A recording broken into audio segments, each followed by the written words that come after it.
See where we're to. See where we're to. Even some members of parliament are confused. But I'm here to explain it to you. What is the difference between the zero-rated VAT and VAT exempt? Because if the Finance Bill 2025 passes as those two terms are proposed, everything will go up by 16%. What you are buying at 100 shillings will go up to 116 shillings. What was going for 1,000 will go for 1,160. But before anything else, let's understand what's the difference. Zero-rated VAT, it means you as a producer, a manufacturer, or you have a business, you're not charged VAT.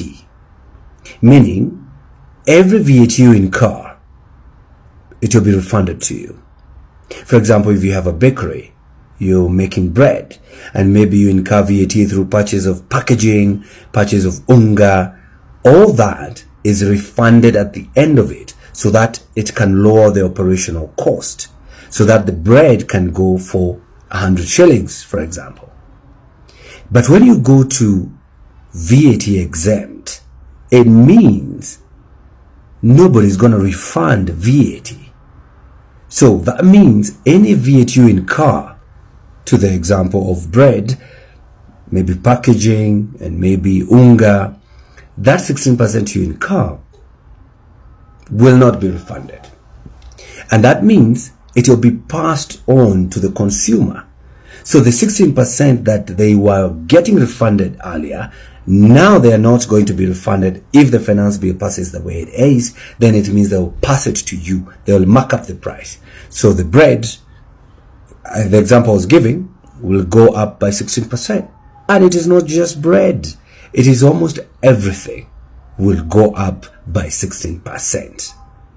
So now that you understand the difference between zero-rated VAT and VAT exempt, what are your suggestions?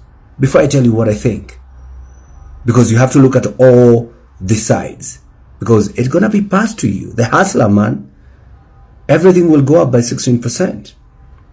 But again, do you yourself as a small business holder, do you claim your 16%? You know, or is it just the mega companies that claim this 16%? You see, those are some of the things that I'm asking myself before I comment on this issue. So I want to hear what you think first before I tell you what I think. Otherwise, tunasikiza ground.